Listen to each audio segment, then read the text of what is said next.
Buenos días. Ya está haciendo frío.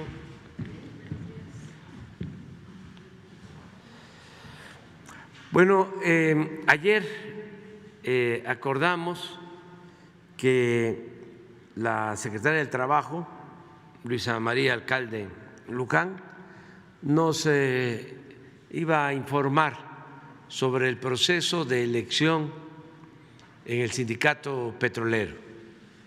Entonces ya trae Luisa María toda la información. Es muy importante que se tome nota, que la gente, en este caso los trabajadores, sepan cómo va a ser la elección y que además esto lo podamos también replicar en algunos otros sindicatos para garantizar votación libre, secreta, elecciones limpias, que sean los trabajadores los que sin ninguna presión, sin amenazas, sin estar recibiendo dádivas, puedan elegir a sus representantes de manera democrática. Democracia en la casa, democracia en la escuela, democracia en el sindicato, democracia en la vida pública, democracia como forma de vida. Entonces, vamos a que Luisa María nos informe.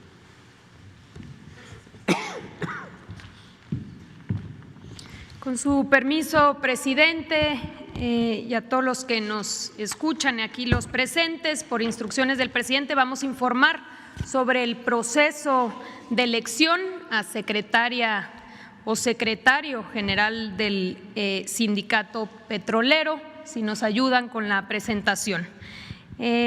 Como hemos comentado en anteriores ocasiones, a partir de la reforma laboral que se publicó el 1 de mayo de 2019, todas las organizaciones sindicales están obligadas a realizar elecciones para elegir a sus directivas, a sus dirigentes y representantes sindicales a través del voto personal libre, directo y secreto. Por primera vez, las y los trabajadores del Sindicato de Trabajadores Petroleros de la República Mexicana van a elegir a su secretaria o secretario general conforme a esta nueva legislación. Atendiendo la sugerencia del presidente y con el fin de garantizar elecciones pacíficas que cumplan precisamente con estos principios democráticos, el pasado 28 de octubre, el Comité Ejecutivo y los diferentes representantes de las secciones sindicales acordaron que el método de elección a secretaria o secretario general sería mediante el voto electrónico. Algunos datos relevantes respecto a la elección.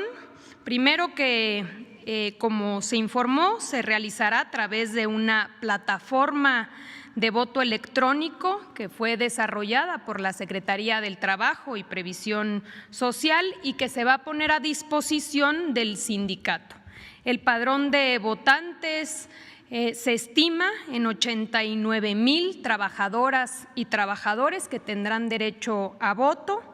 El Centro Laboral Federal, con el acompañamiento de la Secretaría del Trabajo, será la autoridad que dará seguimiento al proceso y que va a garantizar que se cumpla con todos los principios democráticos establecidos en la ley.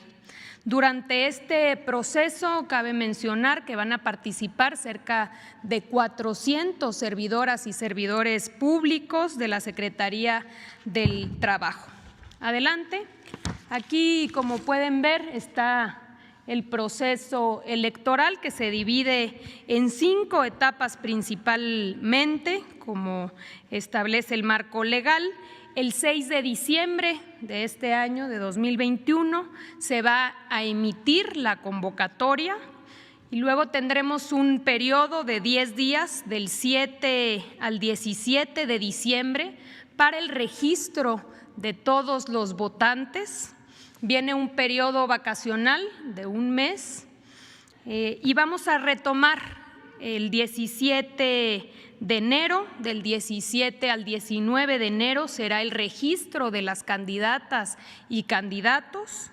Del 20 al 29 de enero serán las campañas electorales, será un día de veda electoral y la jornada se realizará el 31 de enero. Ese mismo día se darán los resultados electorales. En total es un proceso de 27 días, sin contar, por supuesto, el periodo vacacional.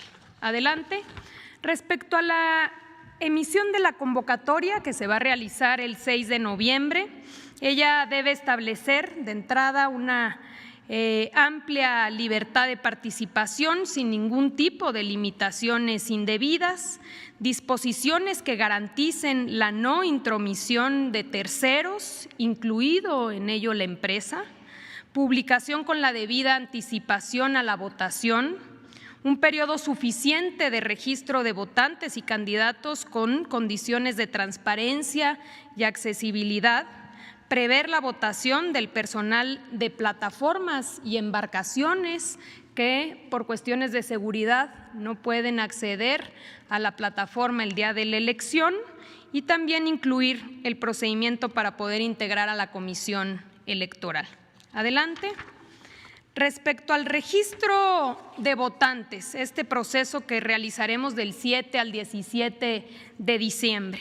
Esto inicia de entrada con la entrega de la empresa y el sindicato respecto al listado de trabajadores activos, miembros del sindicato que tienen derecho a voto. Se nos va a entregar la lista, el padrón de todas y todos los trabajadores para que pueda ser cargado en la plataforma.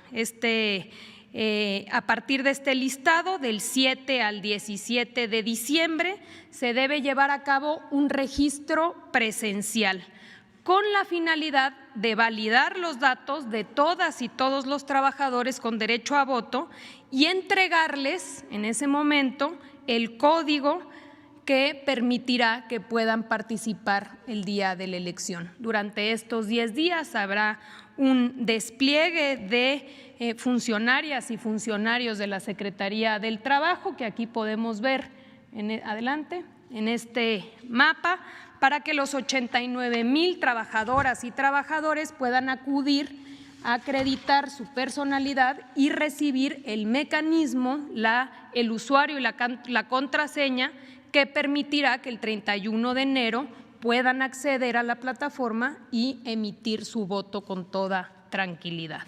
Adelante.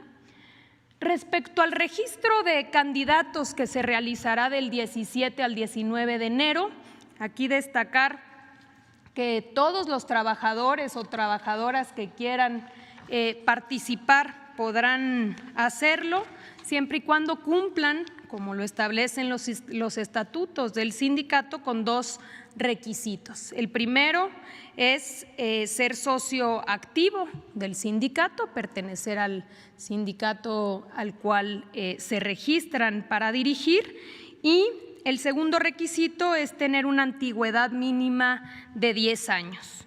Una vez que concluya este registro, se va a publicar quiénes son los candidatos y se va a dar un periodo de cualquier tipo de aclaraciones. Este periodo es importantísimo para garantizar que no exista ninguna persona que, queriendo participar y cumpliendo con los requisitos, sea excluida de participar.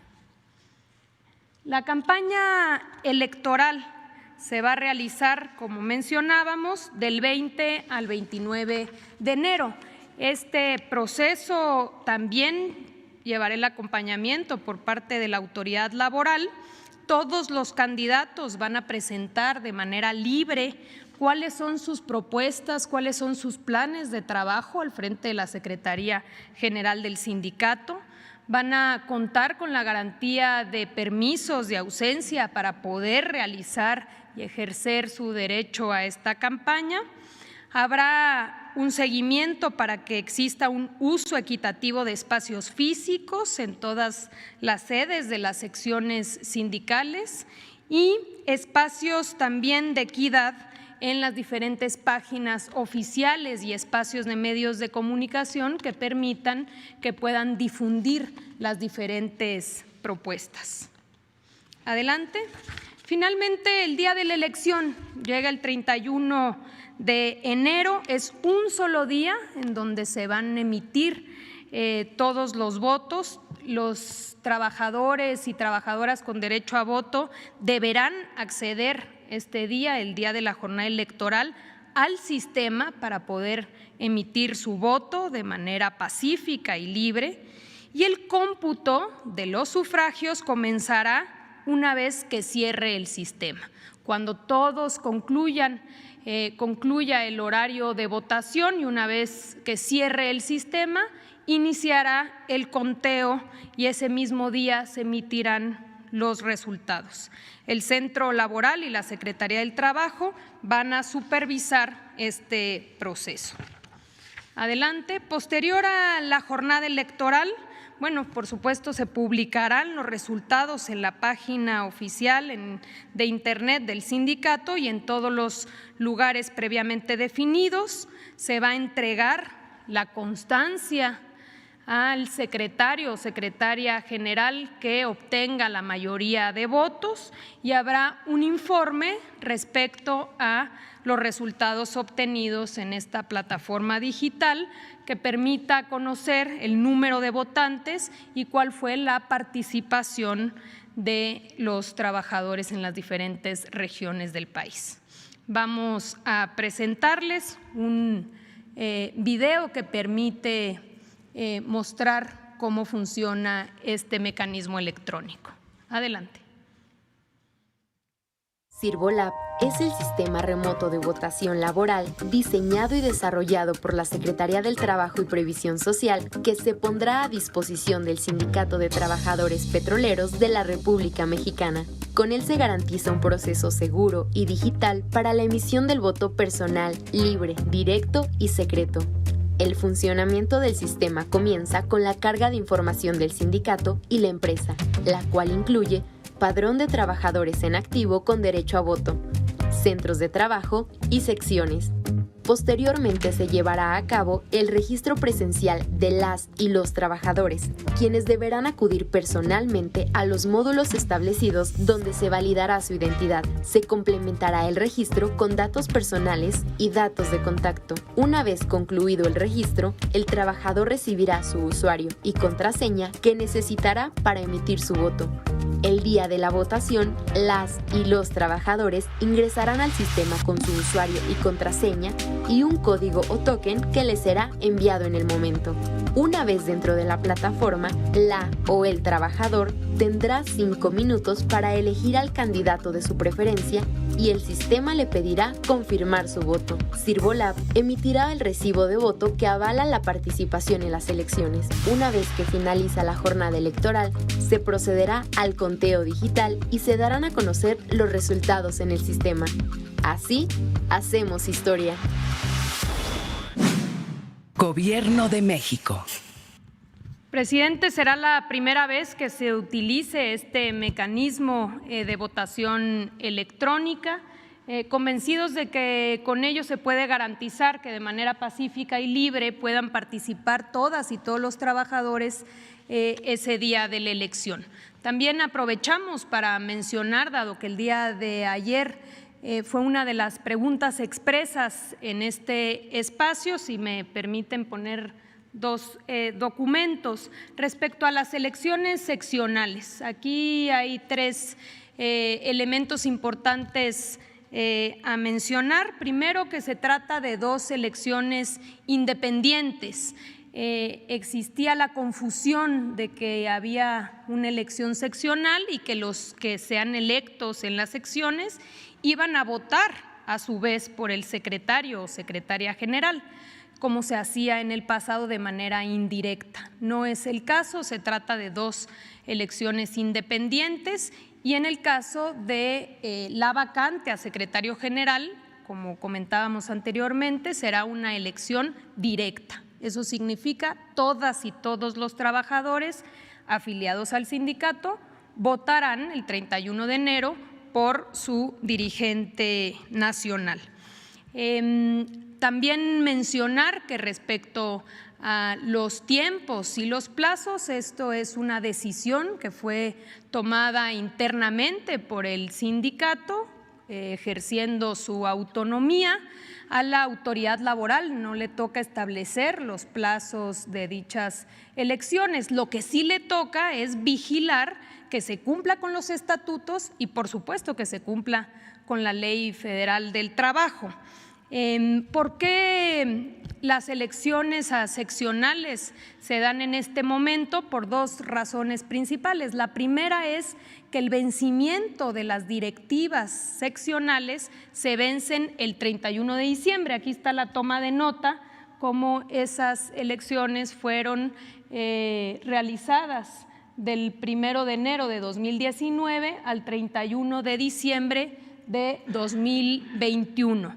Y, si me ayudan con la siguiente, sus estatutos en el artículo 272 claramente expresan que dichas elecciones tienen que realizarse en un plazo de 3 meses previo a que venzan las directivas. Esa es la razón por la cual tenían que realizarse las elecciones seccionales que se están realizando en este momento. Una vez concluidas las elecciones seccionales, que será a principios del mes de diciembre, se emitirá la convocatoria para iniciar con el proceso a la elección de secretaria o secretario general. Es cuanto, presidente. Muy bien, pues esta es la información. Como falta todavía para que se inicie el proceso de elección del dirigente del sindicato petrolero, del secretario general del sindicato petrolero, vamos a continuar informando para que todos los trabajadores sepan que van a poder votar de manera libre. Todos van a elegir al secretario general del sindicato petrolero y garantizando que sea voto directo y secreto. Esto es algo inédito, esto no sucedía anteriormente. Entonces, vamos a seguir informando. Tenemos pendientes 3 compañeros que quedaron para hoy, para preguntar: Arturo Pavón, Beatriz Contreras, compañera, y Ramsés García. Muchas gracias. Buenos días, señor presidente. Arturo Pavón, corresponsal del Chapucero Network, aquí en la Ciudad de México. Bueno, pues para empezar, acerca de hacer la vida pública mucho más pública, esto obviamente le da mucha transparencia a la Cuarta Transformación y ayuda precisamente a otros gobiernos, seguramente, para que tomen sus medidas precautorias. En el caso de Iberdrola, estaba por cerrarse un contrato para poder adquirir una empresa norteamericana allá en Nuevo México, pero las autoridades encargadas de verificar esas transacciones tomaron en cuenta pues todos los problemas que ha tenido Iberdrola, checaron los contratos, se dieron cuenta que eran leoninos también para esa empresa y tomaron la experiencia de México. ¿Qué opinión tiene usted acerca de esta situación? Bueno, yo pienso que se deben de revisar los contratos o acudir a denuncias judiciales. El periodo neoliberal se caracterizó en el mundo y en México por beneficiar a los llamados hombres de negocios, que no son más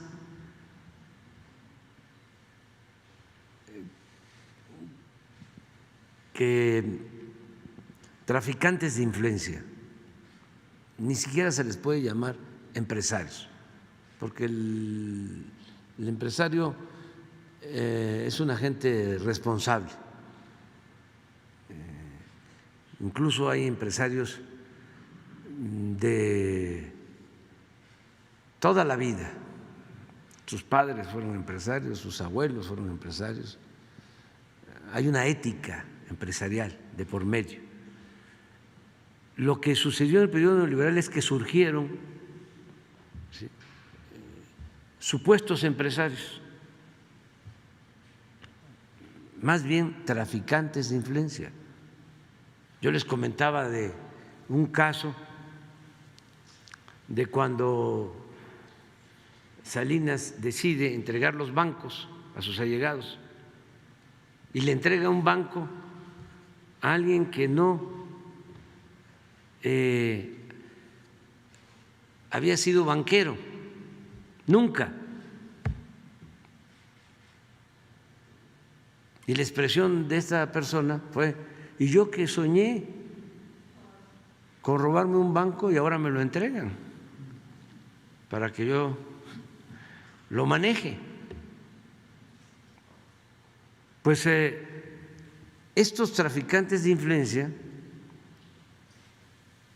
con la complicidad de los gobernantes, hicieron su agosto, se dedicaron a robarle al pueblo, porque hay que llamar a las cosas por su nombre.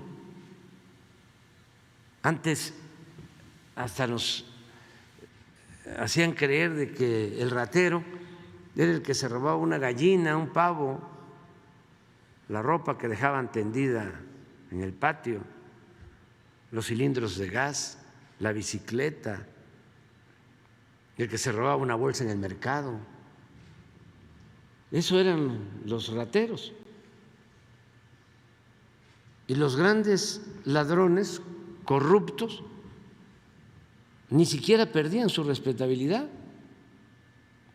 Al contrario, hasta se les decía a los hijos: estudia para que cuando seas grande seas como don fulano, un reverendo ladrón. Todo esto se veía normal. Entonces, ¿qué fue lo que hicieron durante el periodo neoliberal? Saquear, robar. ¿Qué no es corrupción el que una empresa, un banco, no pague impuestos? ¿Qué no le está robando al pueblo?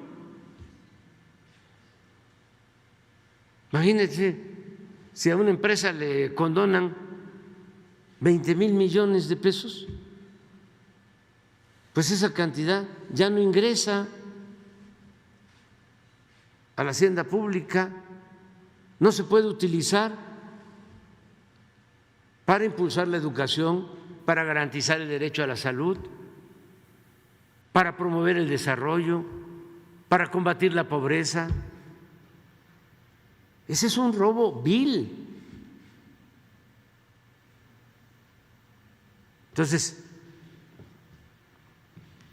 lo de Odebrecht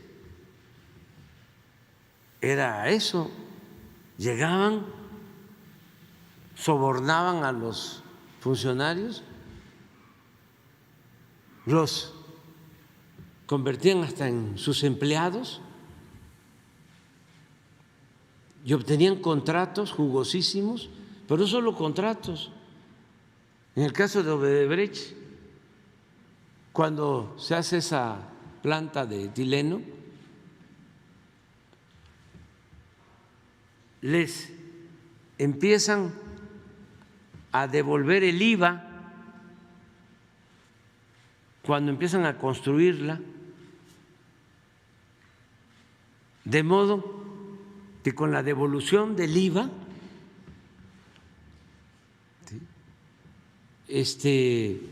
construyen la planta, con eso y con créditos de Nacional Financiera, de la Banca de Desarrollo. Puro influyentismo. Y todavía obligan a Pemex a que les venda gas subsidiado, y si no le entrega el gas, que Pemex dejó de abastecer de gas a sus plantas para entregarle gas a Odebrecht, y si no le entregaba el gas a Odebrecht en el contrato, tenía que pagar Pemex una multa. Pues ¿cuándo se firmó esto? Con el gobierno de Felipe Calderón y luego continuó con el gobierno de Peña Nieto. Lo de los gasoductos. Imagínense cómo tramaron este atraco. Inventan de que hace falta construir 12 termoeléctricas.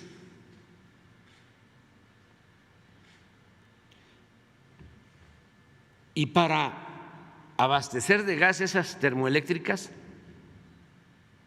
hay que construir gasoductos, traer el gas de Estados Unidos, comprar el gas de Estados Unidos. Entonces, no hacen las termoeléctricas porque ese no era el propósito, eso fue la pantalla, y contratan los gasoductos con precios, cuotas elevadísimas, 3, 4 veces más del costo del mercado, con cargo a la Comisión Federal de Electricidad, y a los 20 años los gasoductos no pasan a formar parte de la Comisión Federal de Electricidad, sino siguen siendo de las empresas.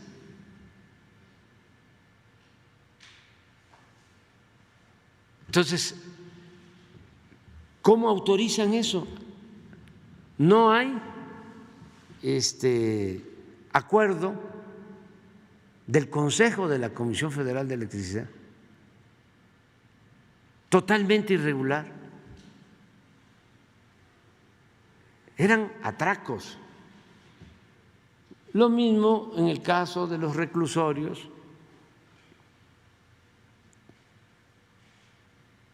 Privatizar los reclusorios, dar esos contratos. Lo mismo en el caso del petróleo. ¿No se acuerdan de que entregaron 110 contratos a particulares para extraer petróleo con la llamada reforma energética, con el compromiso de que iba a llegar inversión extranjera y que además iba a aumentar la producción? Llevamos 6 años, 5 o 6 años de aprobación de esa reforma. No han invertido nada. ¿Saben qué hicieron? Que recibieron también por influyentismo los bloques en tierra, en aguas someras, fundamentalmente, recibieron las concesiones y ya las vendieron y no han perforado un pozo. Hablaban de que íbamos a estar a estas alturas extrayendo 3 millones de barriles diarios. No han extraído ni 20,000 barriles diarios. 1 o 2 empresas de los 110 contratos. Todo lo demás fue especulación financiera. Porque recibieron los contratos, vendieron, hicieron grandes negocios, todo esto al amparo del poder público. Es lo de la industria eléctrica. ¿No quieren dejar de robar? ¿Qué es lo que hizo Iberdrola y Claudio X González y el señor Fernández de los Oxxos y los de Bimbo? ¿Qué? ¿Es negocio legal o fue tráfico de influencia? Claro que fue tráfico de influencia y les debería dar vergüenza y deberían de estar arrepentidos y ayudando a que saquemos adelante a la industria eléctrica nacional, porque con sus decisiones, pensando de manera individualista, egoísta, solo con el afán del lucro, estuvieron a punto de quebrar la Comisión Federal de Electricidad y generar una crisis gravísima de incrementos de tarifas de luz para la gente, lo que está pasando en España, lo que está pasando en otros países. Y todavía quieren mantener el caos, el desorden que ellos, por la ambición al dinero, provocaron. Claro, con la anuencia, con la protección de autoridades irresponsables y corruptas. Entonces, lo de Odebrecht, regresando, pues tienen que entender que son otros tiempos. Hay 2 posibilidades. Una, un juicio en contra de las empresas, y es demostrable de que actuaron con ventaja, que sobornaron autoridades y que ni siquiera son contratos legales. Pero eso implica, porque también no es nada más México, es un sistema de corrupción de dimensiones mundiales, implica ir a tribunales internacionales que están totalmente controlados por despachos de abogados famosos que están al servicio de nacionales. Es como un gobierno mundial. Entonces, ese es un camino, irse a los tribunales internacionales a sabiendas de que no se va a ganar. Desgraciadamente, se favorece el interés privado y no el interés público. Y el otro camino es, a ver, vamos a revisar los contratos. ¿Qué es lo que estamos haciendo en el caso de los gasoductos? No es solución de fondo, pero es enderezar entuertos. Lo de los contratos de Odebrecht, pues ya se arregló de que no se le tenga que vender gas de Pemex subsidiado, que ellos consigan el gas para su planta a precio de mercado, que no haya subsidio. Ya se arregló de que no haya multas. Esa es la otra opción, como en el caso de los reclusorios, pues un descuento del 15%, que nos va a significar ahorrarnos en 4 años 10,000 millones de pesos, 2,000 millones por año. Eso fue lo que se logró en la negociación con los empresarios de los reclusorios. Lo mismo vamos a hacer con las empresas que tienen el mantenimiento de las carreteras, que también se sirvieron con la cuchara grande.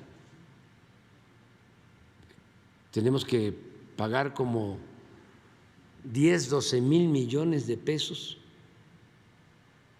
por el mantenimiento de 10 carreteras, como 1,000 millones de mantenimiento de la carretera de Campeche a Mérida, 1,000 millones. Entonces vamos a revisar eso, porque hacen falta los caminos de la montaña de Guerrero. De ahí va a salir, porque van a tener que reducir esos cobros excesivos. Pero todo esto se daba porque el gobierno estaba al servicio de grupos de minorías. Y que conste, no estamos en contra de los empresarios,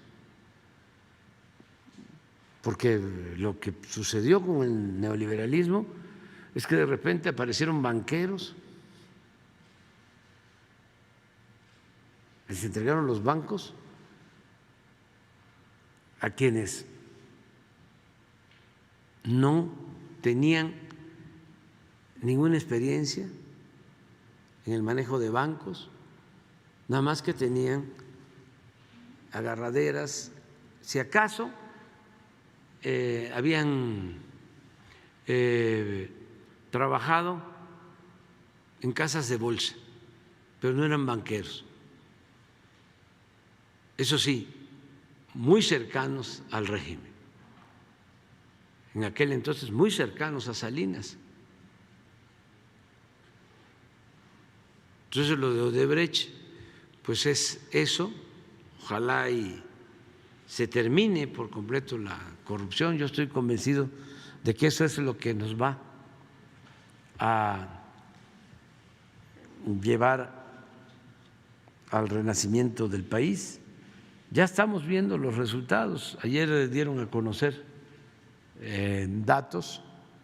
México sigue siendo el principal socio económico, comercial de Estados Unidos. Nos estamos recuperando y le da confianza al inversionista el que no haya corrupción, el que haya un auténtico Estado de Derecho, como era antes. Iban a licitar una autopista, ya se sabía de antemano quién iba a ganar, ya sabían cómo se llamaba la empresa esta, OHL, esa ganaba a todos, le ganaba hasta a Slim. Ya una vez comenté aquí que se pillaron a Slim en una licitación, participó OHL, creo que fue en el segundo piso, no, en una autopista de Atlacomulco. No, la autopista esa de Atlacomulco, hacia la Ciudad de México, y quedaron las dos empresas, OHL y la de Slim, creo que es Ideal, se llama la empresa, y la descalificaron a la de Slim, aún cuando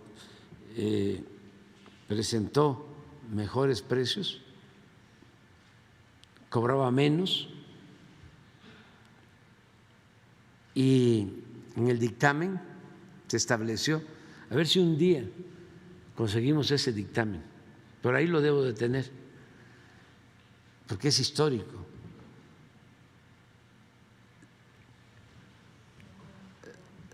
La descalificaron la empresa Slim por falta de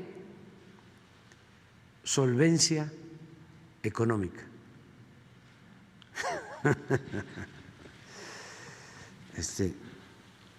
Y por eso le dieron a OHL. Pero así, en el sexenio de Calderón, Repsol, y todas españolas, yo no sé por qué, tanta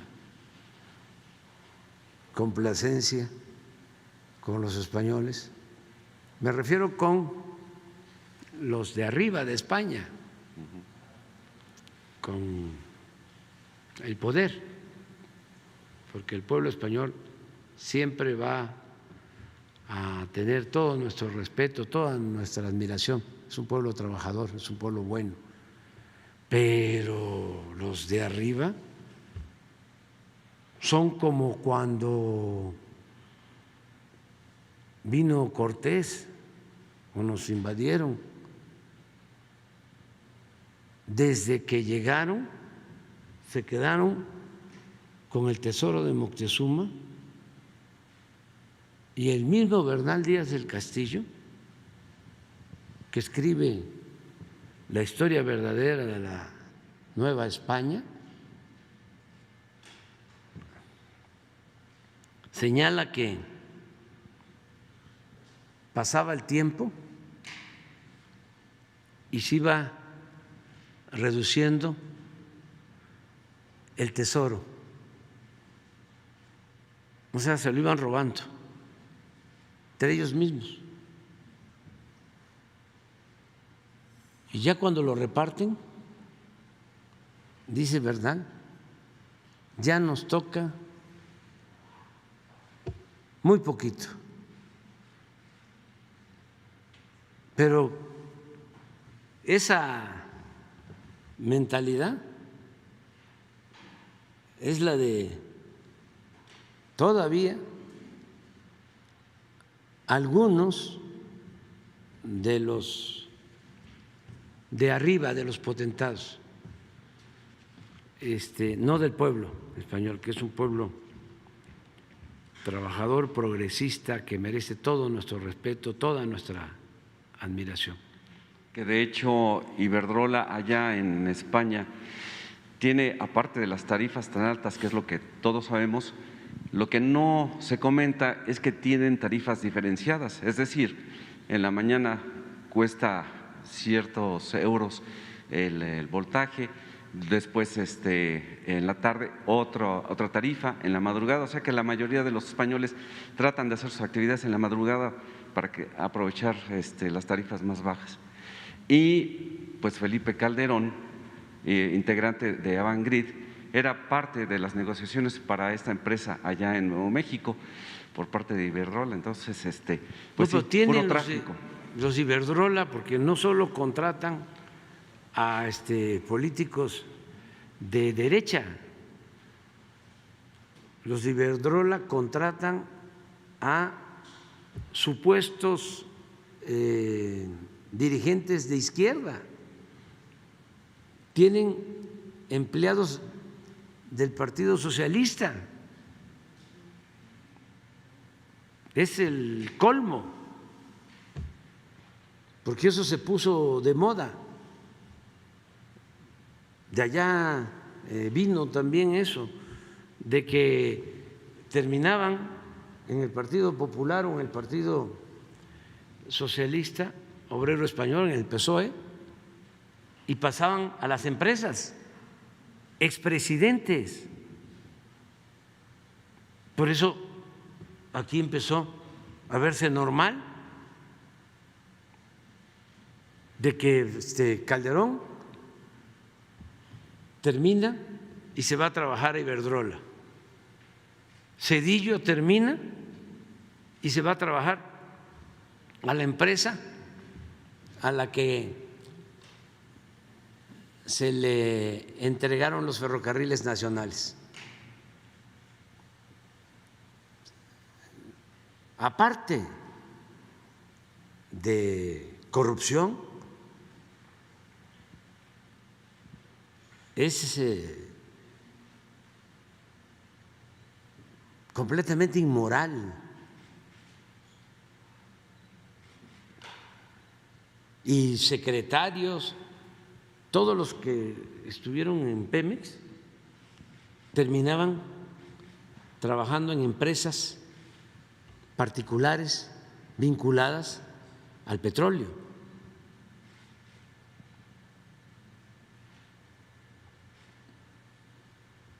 Y todavía defienden el punto. Hace como 3 días dijo el expresidente Fox que lo mejor era privatizar. Sí. ¿Qué es privatizar? Hay que verlo en el diccionario. ¿No tienes el diccionario?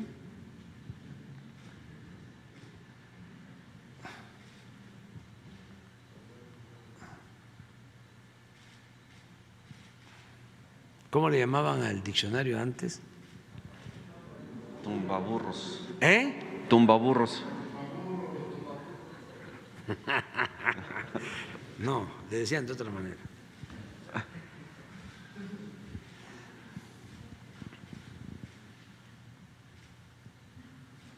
Por cierto, presidente, si se recuerda, cuando nos dio la explicación la Secretaría de Energía sobre lo que es la propuesta que usted envió al Congreso, iba a haber un informe para ver si realmente había sido viable durante todos estos años el horario de verano. De verano, sí. Sí. La gente está inconforme todavía con eso, pero al parecer sí ayuda debe de afectar, desde luego, o sea, hasta en las familias de uno, ¿no? Nos reprochan. A mí me hacen motines emocionales. Por eso y por otras cosas. Pero le vamos a pedir a Rocío que explique en qué se beneficia el país, que tengamos una buena información sobre eso.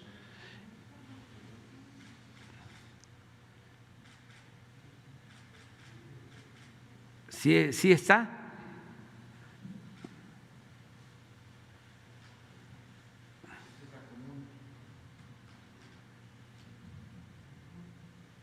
Aquí está.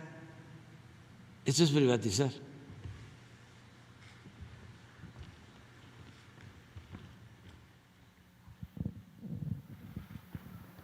Transferir, como sinónimo trasladar.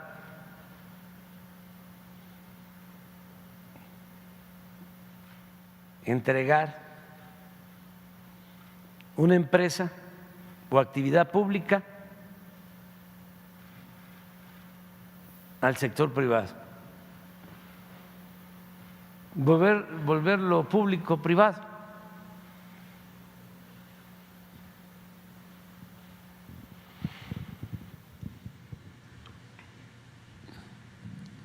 Muy bien, presidente, muchas Y gracias. ya les dejo de tarea que no, mejor no. Iba a hablar de Saramago, pero no. Ya De nada lo más. que decía Saramago sobre las privatizaciones, ese gran escritor, Premio Nobel de Literatura. Nada más para terminar, tuvo una reunión usted con el presidente del partido Morena. ¿Cómo fue esa reunión? ¿Qué opinión tiene acerca de la postura de Morena sobre la revocación de mandato? Si es posible que pueda hablar de ello, ya ve que el tribunal pues ya empezó también a ponerse de pestañas. Ya revisé o se hizo la consulta y puedo hablar de lo de la revocación del mandato, nada más sin pedir que voten por mí. Eso sí estaría mal. Y no es esa mi intención. Yo lo que quiero es que la gente participe, que los ciudadanos tengamos siempre un papel protagónico en la vida pública y que participemos en la consulta de revocación del mandato. Y llamo a todos, a los que están en contra de nosotros, a que voten en contra, porque de esa manera estamos ejerciendo un derecho y lo estamos ejerciendo de manera pacífica. No hay otro sistema más eficaz que el sistema democrático. Está probado que es lo mejor para enfrentar controversias, para decidir sobre conflictos. Lo mejor es acudir al pueblo, que es el soberano, es el que manda. Entonces, si no se está de acuerdo, pues hay que ejercer el derecho que se tiene a elegir y remover a la autoridad el pueblo pone, el pueblo quita. Es totalmente antidemocrático decir no voy a participar. A nosotros nos tocó enfrentar el no voto durante mucho tiempo. Los que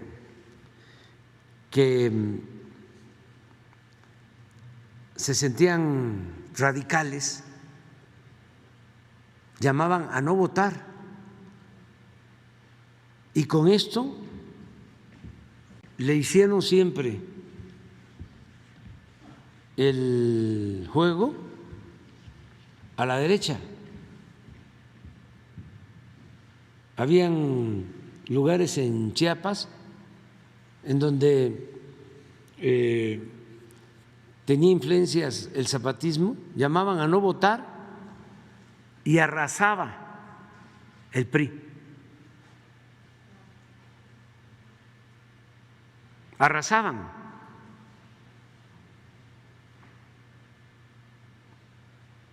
Claro, todo esto acompañado de un discurso de que todos éramos iguales, que era lo mismo.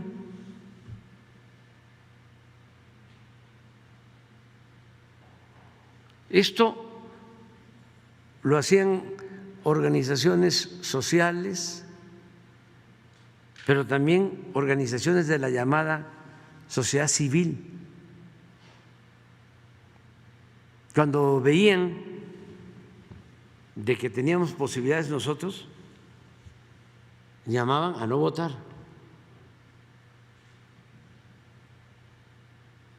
Hasta en la última elección del 18, no votaban. Y supuestamente eran posturas muy radicales, muy revolucionarias, cuando lo que se estaba haciendo era mantener el régimen de corrupción. Entonces, ahora el bloque conservador, en vez de llamar a votar, que participe la gente, están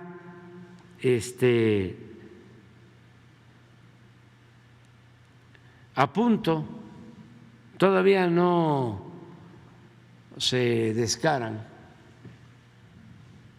por completo, pero no tarda y van a salir a decir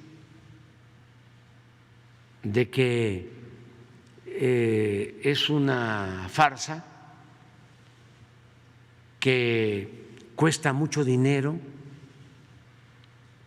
que es innecesario, cuando ya está en la Constitución. Y además tiene que ver con la democracia. Son demócratas cuando les conviene.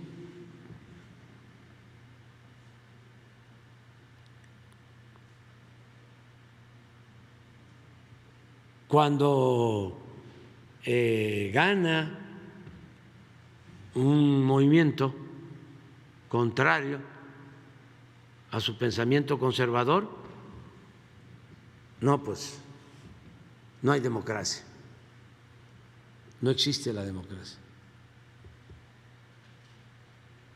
Ojalá y todos participemos, porque para que sea vinculante tiene que votar el 40% de los ciudadanos empadronados, el 40%. Esto es, tienen que participar alrededor de 38 millones de ciudadanos.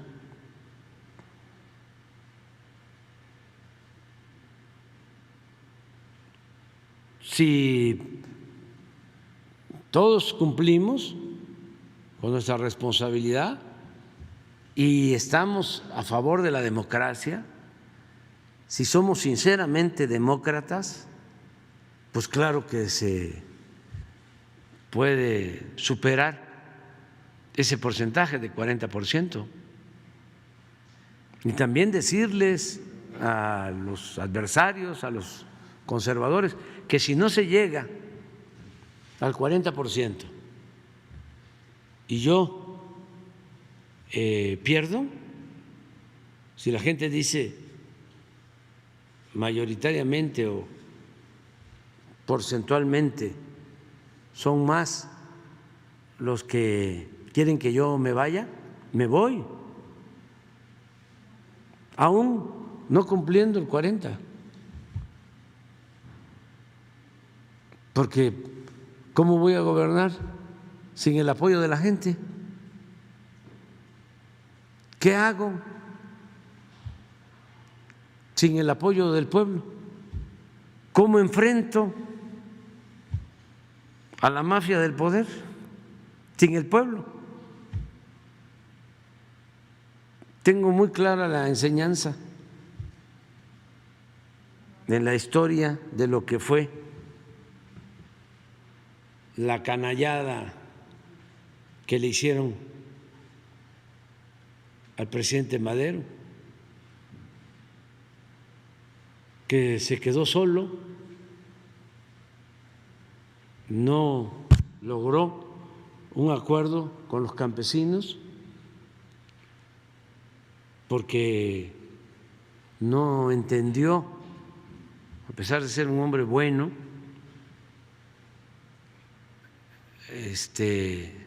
justo, no entendió la importancia que tiene la tierra para los campesinos y se esmeraron los adversarios en separarlo de Zapata y de otros dirigentes, y se quedó con muy buenas intenciones porque realmente era un demócrata. No ha habido un presidente como él con tanta vocación democrática, con tanta devoción por la libertad, pero no tenía base social, no estableció un acuerdo con el pueblo raso y por eso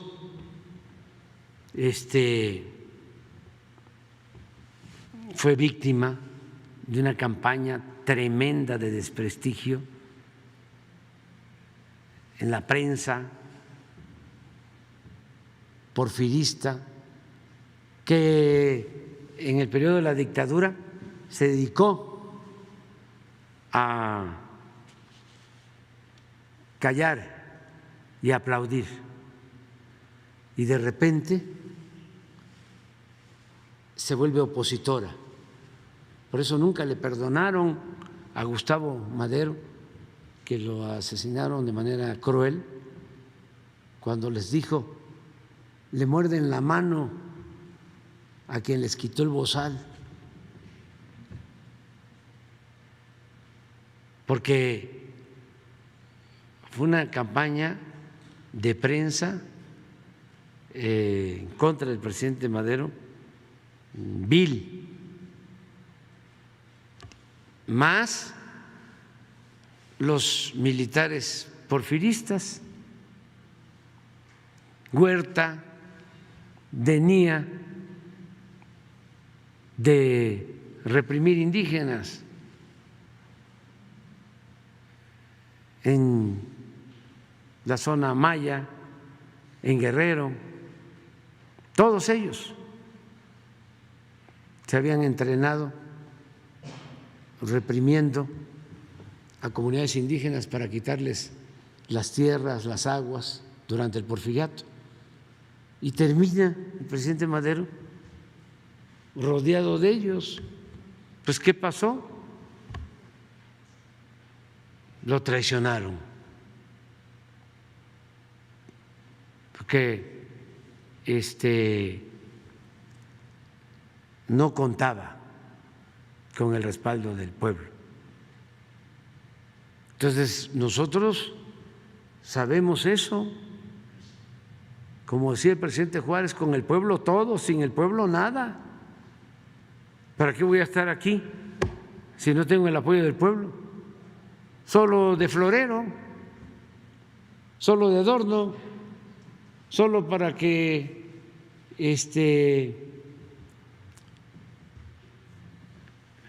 me digan presidente. Señor presidente, ¿cómo está? ¿Qué horas son, señor presidente? O que yo diga qué horas son y que me digan las que usted quiera que sean, señor. ¿Solo por eso? No. Aquí estamos para transformar, para llevar a cabo un cambio verdadero. Para eso estamos. Y si no es con el pueblo, no se puede. ¿Ustedes creen que se puede llevar a cabo un cambio, una transformación con la prensa? ¿Con los empresarios? ¿Con los políticos corruptos? No. El cambio se puede llevar a cabo y se está llevando a cabo, la transformación con el pueblo. Ellos son los mexicanos, millones de mexicanos, los que están impulsando la transformación del país. Si no, ya el Reforma y el Universal y las televisoras y las estaciones de radio, los columnistas, los intelectuales orgánicos, ya nos hubiesen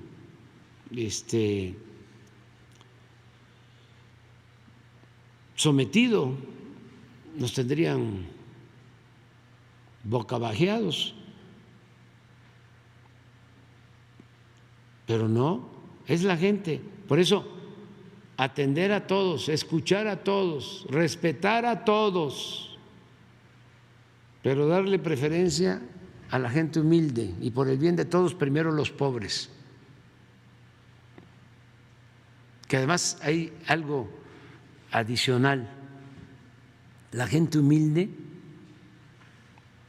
es muy agradecida, es muy buena, no se siente sabionda, actúa con humildad. Al otro día decía yo de que se vacuna a una gente de clase media, no generalizo, pero llega al centro de vacunación, molesta, ya la atienden. ¿Cuánto tiempo va a durar? No, señora, no, señor, en poco tiempo. ¿Qué vacuna es?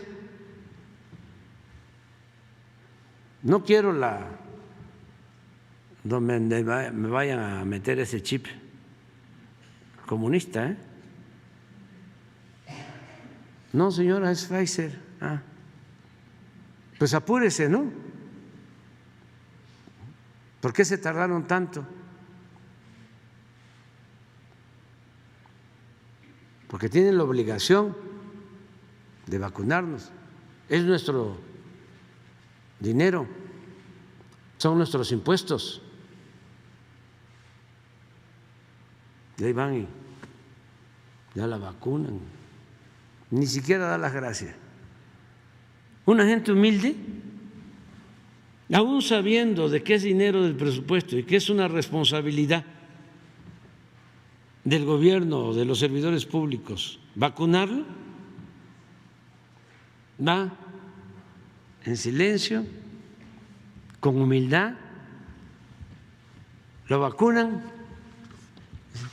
Muchas gracias,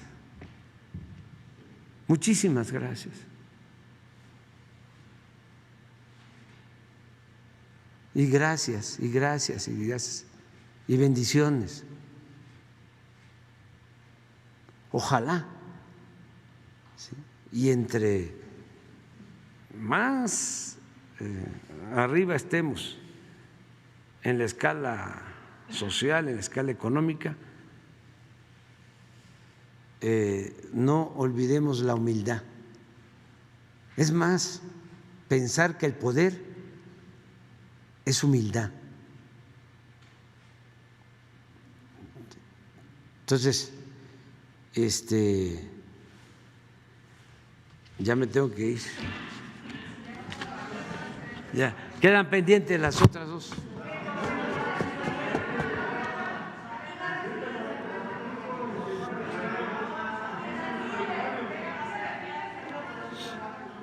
Fin de semana vamos a hacer reuniones de evaluación en refinerías. Vamos a las refinerías. Vamos a las refinerías, vamos a Tula, vamos a Salamanca y vamos a Madero. Pero son reuniones de trabajo. ¿Dónde se va a quedar? ¿En alguna instalación oficial del No, en un hotel, sí. Y salimos el lunes al mediodía y regresamos el martes. Solo no vamos a tener conferencia el martes aquí, pero invito a la gente a que esté pendiente porque vamos a presidir el Consejo de Seguridad de la ONU el martes y se va a procurar que se transmita lo que va a suceder en esa reunión. Va a ser a las 10 de la mañana de Nueva York. No sé cómo está el horario. También va a ser grabado, porque sí, va a ser desde la ONU. Voy a grabarles ahí y se va a transmitir en vivo el mensaje. No, me van a grabar y se va a estar pasando en un enlace en vivo. 2 horas de diferencia aquí, que o sea, aquí va a ser a las 10. O sea, va a ser a las 12 de aquí. A las 8. A las 8. Y va a ser a las 10 de Nueva York. Bueno, nos vemos entonces. ¿Cómo? Vengo de Oaxaca. ¿Puedo estar nuevamente el lunes con usted? Sí, sí, ¿cómo no? Sí, sí, nos queda pendientes Beatriz y Ramsés, y quedas pendiente tú.